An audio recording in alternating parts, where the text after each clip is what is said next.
home. And police say that Vance Boelter looked so much like a real police officer that when he knocked on the door, State Senator John Hoffman answered.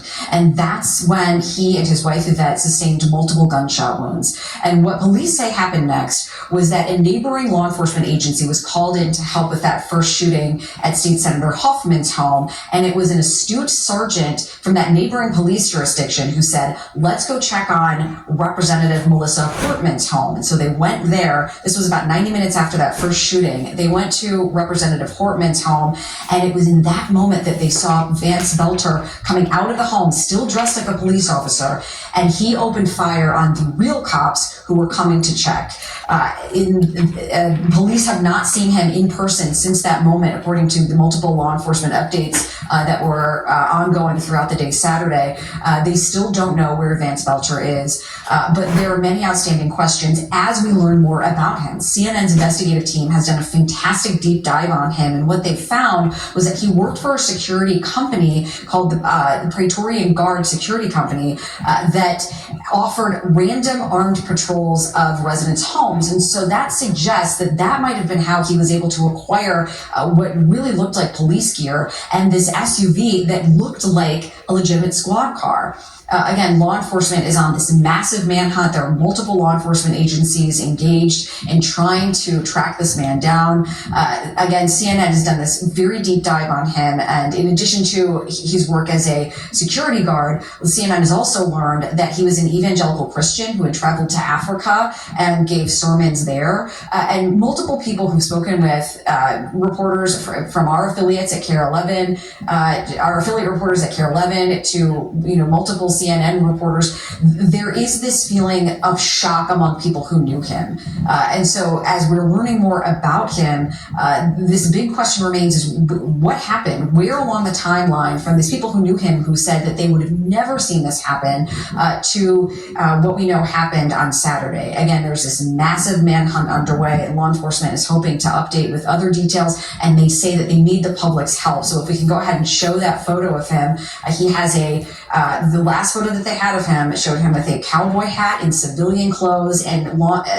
enforcement really wants the public to make sure that they take careful note of what he looks like, because they're really relying on the public's help to try to track down Vance Boelter as they continue this investigation. Whitney Wild, CNN, Blaine, Minnesota. Steve Moore is a CNN law enforcement contributor and retired FBI supervisory special agent, joining us now from Los Angeles. And Steve, what do you make of everything you've seen today, from the assassination, the murder, the other attempted murders in a different location, to the shooting confrontation, to the suspect getting outside of the perimeter? What stands out most to you? Well, what stands out most is the planning. He has obviously decided on this one. I mean, some people who do these political killings or these other cause-motivated killings, they tend to accept the fact that they're going to die in the attempt. This guy did not. This seems to be extremely well planned. Obviously, he knew where everybody lived. He did it at a time when he felt that there wouldn't be patrols around the area. He actually had an overhead, a complete head mask on, anticipating cameras. So this guy planned to live through this and escape. So I would assume that his escape plan is no less complete. This is not the first time officers have been impersonated for these kinds of ends, but have we seen anything to this sophistication, if that's the right word for this? The SUV with the lights, the taser, the flashlight, good enough that if he were in the press conference room, according to the police chief, you'd think he was law enforcement?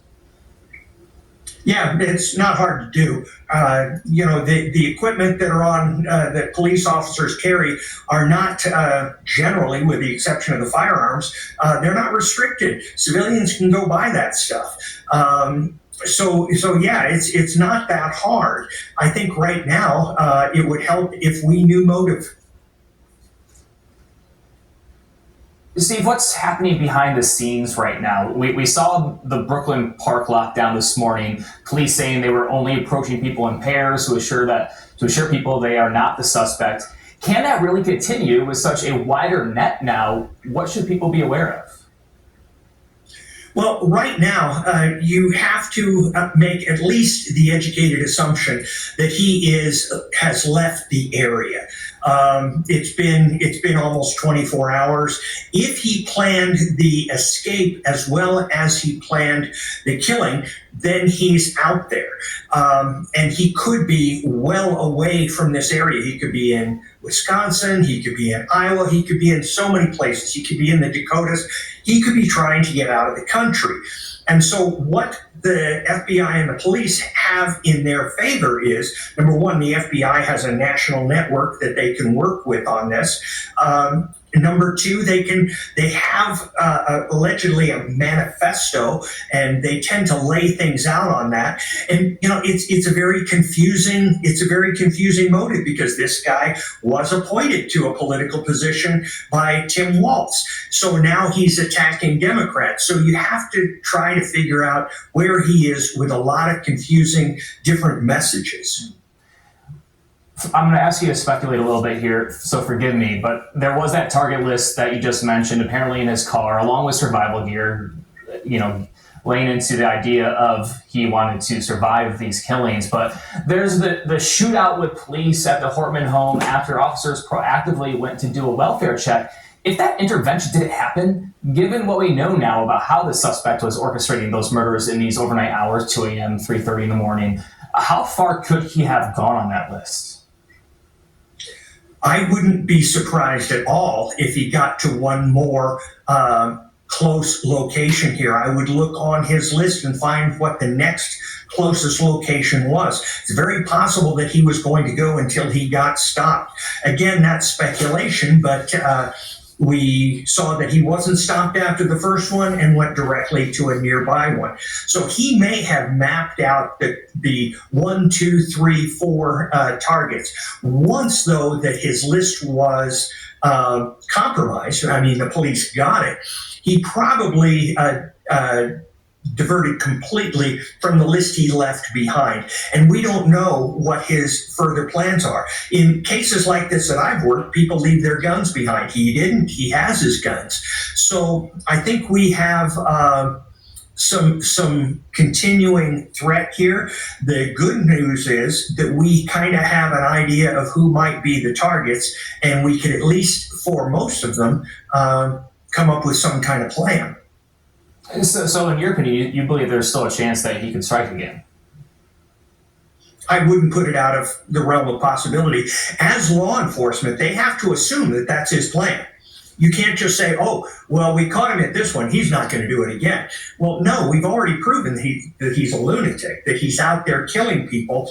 And so if we expect him to act like a rational person at this point, then we haven't understood the first two attacks. He's not a rational person at this point, but his plans are rational. So yeah, he might continue on this. I don't want to put fear in people's minds, but I can tell you that the police are certainly going to play defense against any of his potential plans or his victims. And I think right now, if you were on that list, you probably have been contacted, and probably there's a plan. He's clearly shown how dangerous he can be. Steve Moore, really appreciate your analysis. Thank you. Thank you.